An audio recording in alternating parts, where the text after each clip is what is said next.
Инвестирование в сомнительные компании, невыгодные кредиты и необоснованные траты реалии современной жизни требуют знаний в финансовой сфере.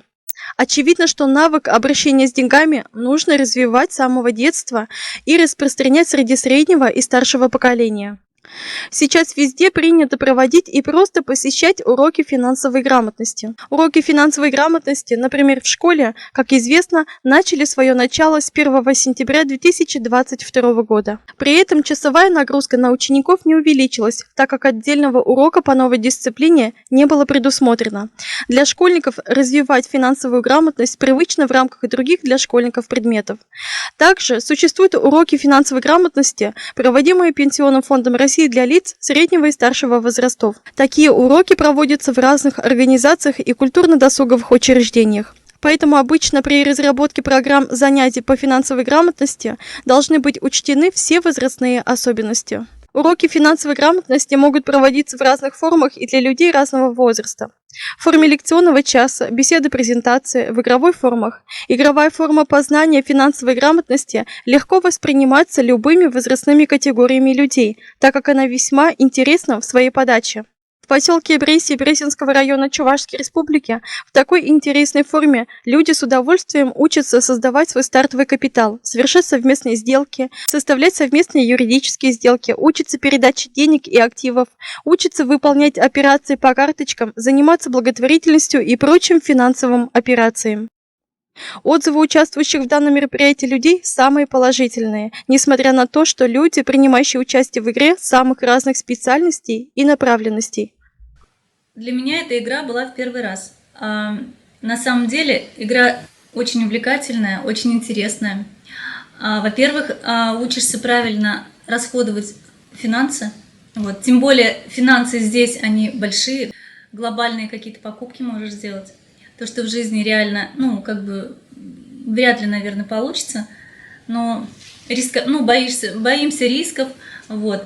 А здесь оно все действительно, вот эта вот игра, она учит правильно, не знаю, ставить свои цели, мечты, вот, и правильно расходовать и планировать деньги, вот, финансы свои. Очень интересная игра, объясняют, как правильно можно пройти этапы все.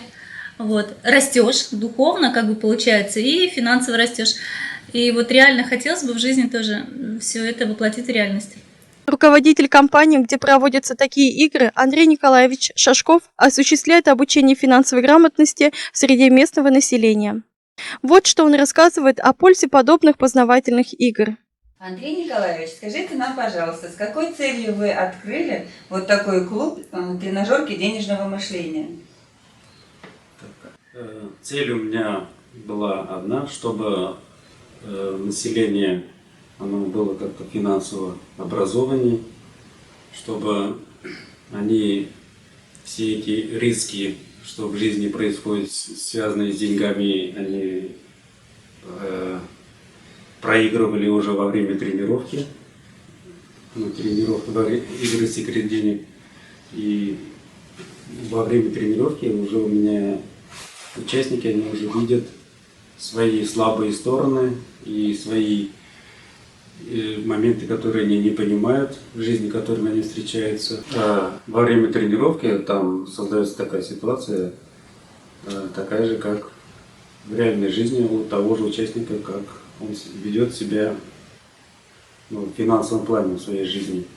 И участник, он уже понимает, устраивает его такой результат, какой у него там получился во время тренировки. В большинстве случаев они получаются один к одному, как в реальной жизни. И получается, игрок он видит инструменты, видит, где очень рисково, видит, где менее рискованные. То есть вы хотите сказать, что мышление человека настолько устроено, что если человек находится в игре финансовой, вот в этой тренажерке, и он повторяет свои действия, они даже могут повториться в игре те же самые, что он проделывает и в жизни. То есть он может увидеть воочию свои реальные ошибки в жизни, которые происходят у него. Да, именно так, да.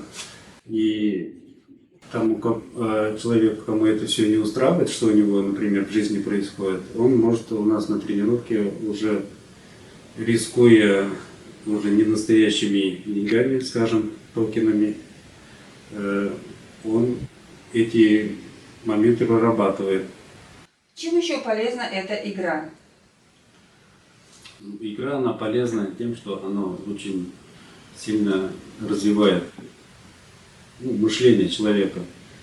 После первой же игры у человека уже будет такое мышление, что прежним оно точно не будет. Вот человек, если раньше он мыслил по-другому насчет денег, что заработал, потратил, и так вся жизнь. Это как крысиные бега называется. Это Роберт Кийосаки его так назвал. Вот. И естественно, это уже не нравится многим людям. Это, кому-то это уже привычная жизнь, а кто-то хочет выйти из этого круга, и он прорабатывает эти моменты уже во время игры. То есть, получается, человек, и находясь в игре, он может научиться планировать свой бюджет, инвестировать правильно свои деньги, да? Какие-то свободные деньги, будем так говорить, когда появятся они. Вот, выйти из круга вот этих крысиных бегов. Заработать, потратить, заработать, потратить. Какого возраста эта игра очень была бы интересна и полезна также? Ну, эта игра, она полезна, можно сказать, и детям даже с 12 лет.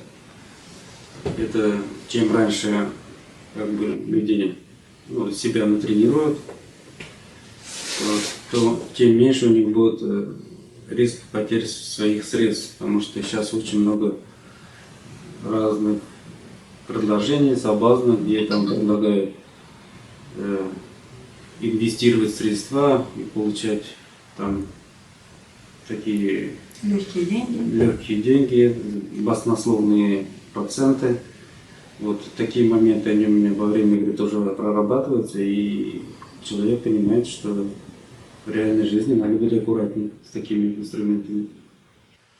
Вот, а так возраст там не ограничен. У меня приходят на тренировки там и пенсионеры, и студенты, и обычные рабочие, предприниматели в основном тоже собираются. Предпринимателям это интересно тем, что они после тренировки для себя видят какие-то другие возможности. Самое главное, это получается знакомство. У меня очень много людей во время тренировки просто познакомились, и в реальной жизни они уже какие-то дела ведут партнерские между собой. Вот. Опираясь на вышеуказанные факты, каждый внимательный зритель сделает для себя конкретные выводы. Полезным я считаю то, что когда выбираешь компанию, где даже в плане инвестиций, надо сначала тему изучить, известная компания. Далее контролировать свой доход и расход денег обязательно. Первое, это что такое деньги, как, для чего нам деньги нужны, как инвестировать, для каких целей, например, брать кредиты, стоит ли их брать, например, обозначать свои цели, что мы изначально хотим. Эта игра помогает тем, что то, что мы в жизни боимся, можно попробовать здесь, в этой игре. Уже те пройденные этапы, какие ошибки мы здесь увидели, можно уже в реальной жизни их не встречать, можно их пропустить, избежать. Я буду рекомендовать эту игру своим друзьям. Оказывается, в игры полезно играть не только детям, но и взрослым. И в том, и в другом случае это делает нас умнее, что очень важно в нашем прогрессивном веке. Людмила Матвеева, Галина Семенова.